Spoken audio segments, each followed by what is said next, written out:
Welcome to Biplab sir notes. আজকের বিষয় হচ্ছে সাধারণ বিজ্ঞান বা জেনারেল সায়েন্স। এই জেনারেল সায়েন্সের ওপর মক টেস্টটি আজকে আমরা অ্যাটেম্প্ট করব। তো চলো আমরা মক টেস্টের কোশ্চেন্সগুলো ওয়ান বাই ওয়ান সলভ করি এবং তোমরা চেষ্টা করো যাতে তোমরা ফুল মার্কস ক্যারি করতে পারো। তো চলো আমরা প্রথম কোশ্চেনটি দেখব। আলফা ক্যারাটিন প্রোটিন নিচের কোনটিতে থাকে? অপশনগুলো দেখো, উল রয়েছে, শর্করা রয়েছে, ক্লোরোফিল রয়েছে, সামুদ্রিক লবণ রয়েছে। আলফা ক্যারাটিন প্রোটিন, এই প্রোটিনটি থাকে উল। মনে রাখবে এখানে রাইট অ্যান্সার হচ্ছে উল।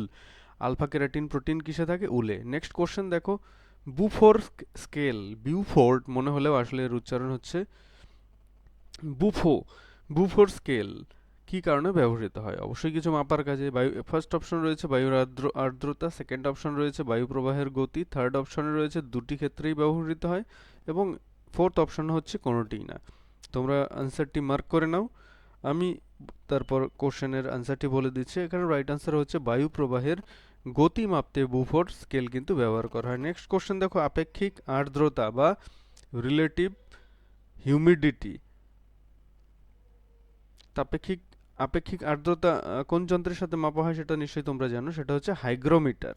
কিন্তু এখানে সেটা চাইনি, এখানে চেয়েছে কখন কমে, বাতাসের আপেক্ষিক আর্দ্রতা কখন কমে। এখানে দেখো অপশনগুলো একবার দেখো, তাপমাত্রা বৃদ্ধির সাথে, অর্থাৎ তাপমাত্রা বাড়লে আর্দ্রতা কমে, ব্যস্তানুপাতিক সম্পর্ক। এটা কি ঠিক উত্তর? নয়তো সেকেন্ড অপশনটি দেখো, তাপমাত্রা হ্রাসের সাথে, অর্থাৎ তাপমাত্রা হ্রাস পেলে আপেক্ষিক আর্দ্রতা কমে, সমানুপাতিক সম্পর্ক।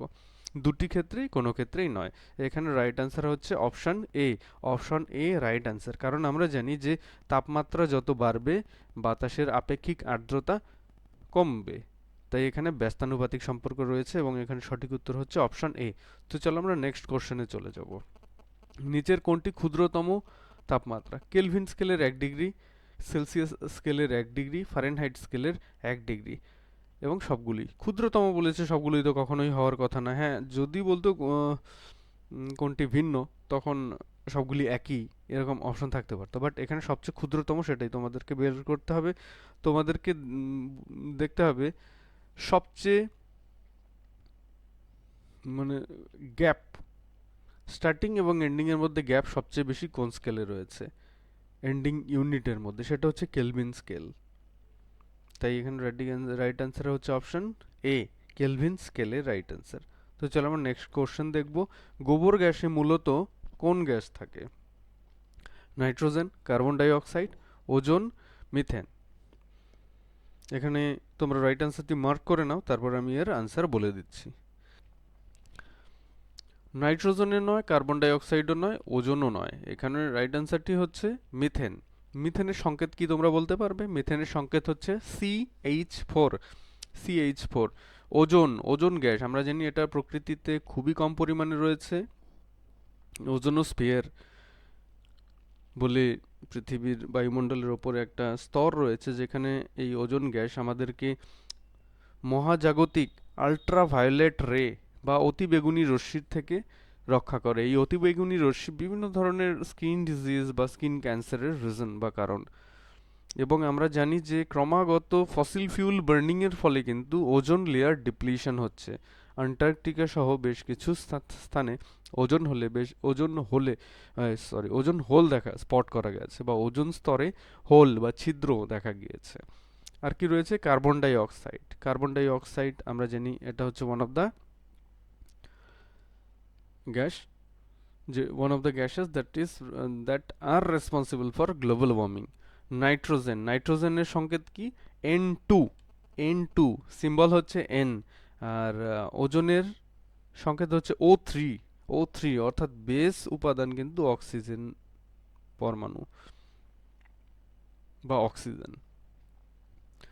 তো চলো আমরা এবার নেক্সট কোশ্চেনে চলে যাব। কোন বায়ু দূষক মানুষের স্নায়ুতন্ত্রকে আক্রান্ত করে? পারদ, কোবাল্ট, সীসা, দস্তা। আমি তোমাদেরকে 5 সেকেন্ডস টাইম দিলাম, তোমরা আনসারটি মার্ক করে নাও, তারপর আমার দেওয়া আনসারের সাথে মিলিয়ে নেবে। এখানে দেখো রাইট আনসার হচ্ছে সীসা। Option C right answer. আশা করি তোমরা এটা ঠিকঠাক মার্ক করেছো। তো চলো আমরা কোশ্চেন নাম্বার 7-এ দেখব। ORT, oral rehydration therapy. সাধারণত ডিহাইড্রেটেড হলে বা শরীরে যদি জলের ঘাটতি দেখা দেয়, তাহলে ওআরটি বা ওরাল রিহাইড্রেশন থেরাপি নেওয়া হয় বা ওআরএস নেওয়া হয়। তাহলে এখানে রাইট অ্যান্সার হবে ডায়রিয়া, কারণ ডায়রিয়াতেই আমরা জানি যে লুজ মোশন হলে শরীর থেকে প্রচুর পরিমাণে জল বেরিয়ে যায় বা শরীর থেকে প্রচুর পরিমাণে জলের ঘাটতি দেখা দিলেই সাধারণত ডায়রিয়া হয়। আর এই ডায়রিয়া হলেই তখন ওআরএস নেওয়া খুব জরুরি হয়। আর এই ওআরএস নেওয়ার সাথে সাথে আরও যে রিলেটেড যে ট্রিটমেন্ট থেরাপি সেটাকে বলা হয় ওরাল রিহাইড্রেশন থেরাপি। তো এখানে রাইট অ্যান্সার হচ্ছে অপশন সি। নিচের কোনটি পতঙ্গভুক উদ্ভিদ? সূর্য শিশির, কলসপত্রী, উভয়ই কোনটি? আমরা জানি সূর্য শিশির এবং কলসপত্রী উভয়ই কিন্তু পতঙ্গভুক উদ্ভিদ, তাই এখানে রাইট অ্যান্সার অপশন সি, সূর্য শিশির, কলসপত্রী। কলসপত্রীকে বলা হয় পিচার প্ল্যান্ট। কোন উদ্ভিদকে জীবন্ত জীবাশ্ম বলা হয়? লাইকেন, মস, ওক, গিঙ্কো? বলো এখানে রাইট অ্যান্সার কোনটি? এখানে রাইট অ্যান্সার হচ্ছে গিঙ্কো। গিঙ্কো এই প্ল্যান্টটাকে বা উদ্ভিদটাকে বলা হয় জীবন্ত জীবাশ্ম বা লাইফ ফসিল। সিনকোনা গাছের কোন অংশ থেকে কুইনাইন তৈরি করা হয়? আমরা জানি যে সিনকোনা গাছ থেকে আমরা ম্যালেরিয়ার ওষুধ কুইনাইন, যেটা আমরা সিনকোনা গাছের মেইনলি ছাল থেকে পাই। সো এখানে রাইট অ্যান্সার হচ্ছে অপশন ডি, অর্থাৎ সিনকোনা গাছের ছাল থেকে কিন্তু আমরা ম্যালেরিয়া রোগের ঔষধ কুইনাইন পাই। তো এখানে চলো কোশ্চেনটি আমি সাবমিট করে দিচ্ছি, এবার একবার দেখে নাও রাইট অ্যান্সারগুলো। আলফা কেরাটিন প্রোটিন, উল, বুফোর স্কেল, বায়ুপ্রবাহের গতি মাপতে। আসলে এটা আমার মক টেস্ট যে ওয়েবসাইট রয়েছে বা মক টেস্ট পোর্টাল রয়েছে, সেখানে আমি যে স্টুডেন্টদের মক টেস্ট নিই সেখান থেকে এটা নেওয়া। আপেক্ষিক আর্দ্রতা কখন কমে? তাপমাত্রা বৃদ্ধির সাথে সাথে। তোমরা যদি ফ্রিতে মক টেস্ট দিতে চাও তাহলে অবশ্যই আমাকে পিং করবে বা কমেন্ট করবে, আমি তোমাদেরকে লিংক এবং আমার রিলেটেড যে এখানে এন্ট্রি করার জন্য যে রিলেটেড বিষয়গুলো রয়েছে, আইডি রয়েছে, সেগুলো দিয়ে দিব। নিচের কোনটি ক্ষুদ্রতম তাপমাত্রা? কেলভিন স্কেলে 1 ডিগ্রি। গোবর গ্যাসে মূলত কোন উপাদানটি থাকে? মিথেন। কোন বায়ু দূষক মানুষের স্নায়ুতন্ত্রকে আক্রান্ত করে? সীসা।